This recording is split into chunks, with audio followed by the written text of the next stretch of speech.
to take a look at Chapter 9, which is going to be an ANOVA. It's going to be known as a one-way ANOVA, and we're going to get into the specifics of why.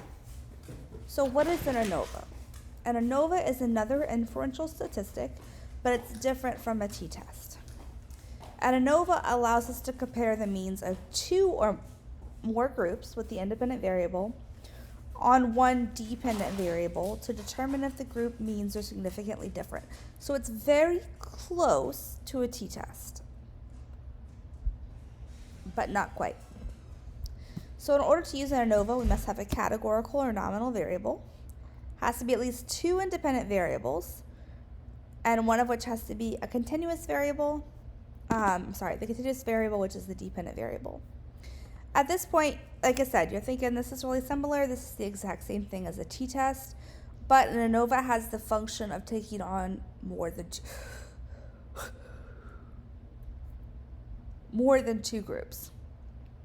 So it can have 3 groups, 4 groups, 5 groups, and this is really why the ANOVA is sort of the gold standard of statistics. So if I want to compare 3 or more independent sample means, I could just do a series of multiple independent t-tests, which is going to be problematic because when we do multiple t-tests, we risk a type 1 error, which would be rejecting the null and concluding the means are not significantly different, are significantly different when they're not. So that's a risk of doing multiple analysis. The ANOVA solves this problem by taking the number of groups into account, and it controls for type 1 error. And so in Appendix C, you can look at the critical F values that depend on the number of groups being compared. So basically, the ANOVA is going to take into account the number of groups that we're comparing, and it's going to help you control, and it's going to give you an accurate critical value based on Appendix C. So therefore, it's typically better to do one ANOVA versus multiple t-tests. So when I have different groups or different cases in a case study, each group will have its own mean, but then there's an overall mean for the groups combined, which we're going to call a grand mean. The difference between an individual score and the grand mean is the sum of the difference between the individual score and the mean for the group the individual belongs to. The difference in the individual score within a group and the mean for that group is considered for random sampling error. So, or just calling that error. So that's one way we can look at the ANOVA a little bit deeper. In an ANOVA, I'm interested in the F value. So the F value is a measure of the average difference between the group means and the grand mean. So how far are the group means from the grand mean? If we did a good job, hopefully they're pretty close. So how does this ANOVA work? So to do an ANOVA, we have to first calculate the average amount of variation within our samples. This is called the mean squares within. Again, software to crunch the calculations. It's basically the standard error we do for a t-test, very similar. Second, we have to find the average amount of variation between the group means, which we're going to call the mean square between. This is essentially the top number in a t-test, so we're kind of doing the same thing. Third, now that we found those two things, we have to find the ratio by dividing them, and this provides our F value. So remember, it's our observed value.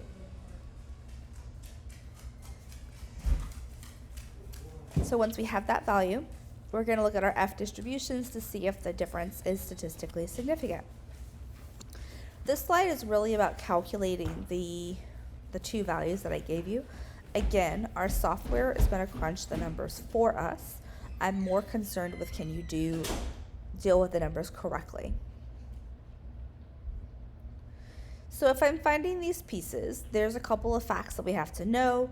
Once we've calculated them, we can convert these numbers into average squared deviation scores. So I can utilize these formulas to move this around into different representations of the error and the grand mean.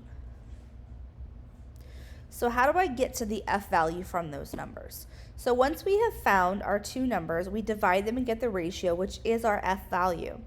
That is our observed F value. So once you have the observed F value, you're going to go to Appendix C and you're going to check for the critical F value. Just like we did in the t-test. using our 2 degrees of freedom, because we have 3 groups, you can see if your observed value is larger than the critical value. If the observed value is larger, then it's going to be statistically significant, and we can conclude that the difference between the means is large enough to not be due to chance. So we can say that there is something going on here. And then the converse is true if not. So really, we have to do a comparison of the F values here. So suppose that I want to know whether a certain species of animal differs. I get a random sample. I have 15 tigers, 15 rabbits, 15 pigeons. So I have 3 groups, a total of 45 participants.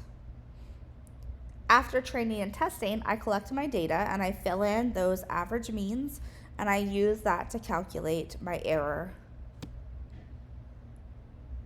So when I'm doing degrees of freedom, there are 3 groups. So my degrees of freedom for MSB is 2, and my degrees for freedom for MSE, there's 45. I minus 1 from each group is 42. So I'm going to find the critical F value. So using those 2 values in Appendix C, I'm going to determine my critical F value. So I'm going to go over there to degrees of freedom 2, degrees of freedom 42, and I'm going to get our numerator is 2 divided by 42 with an alpha level of 0.5, which gives us 3.22. So pause a minute, look at the appendix, and follow that process along. Using our formulas from the previous slide, I'm going to finish out those calculations to get my observed F value is 7.09, which is pretty far off from 3.22.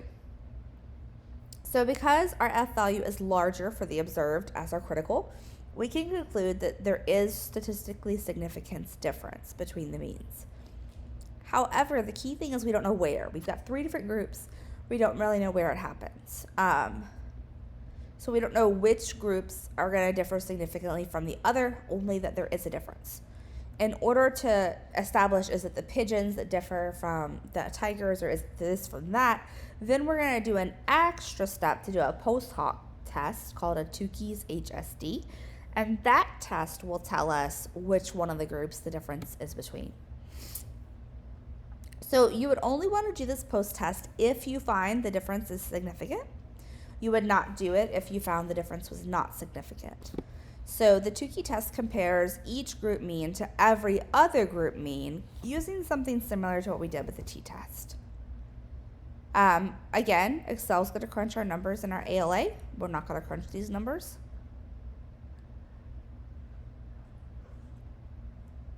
And we're going to move through a very similar process. We got to determine the critical Tukey value, just like we had to find the critical F value, just like we had to find the critical T value, and compare that to our observed value that we calculate. So using Appendix D, we're going to locate the number of groups we're comparing, hence we're being 3, in the top row, and then we're going to locate the degrees of freedom in the left-hand column. When we do this, we're going to then determine what significantly differs from one another. When I do this, I'm going to get the 21.9, and my critical value is 3.44. Man, all these numbers are coming out really, really far apart, okay? They typically don't come out as far apart. So it is greater, so we can say that tigers differed significantly from rabbits, because those are the 2 groups we were looking at. So if I'm interpreting my groups again, I can compare these observed Tukey values. They are all greater than. And based on the critical Tukey value of 3.42, all of these observed values are statistically significant. So it wasn't just that the tigers and rabbits were significantly different, but the rabbits and the pigeons were also significantly different, and the pigeons and the tigers.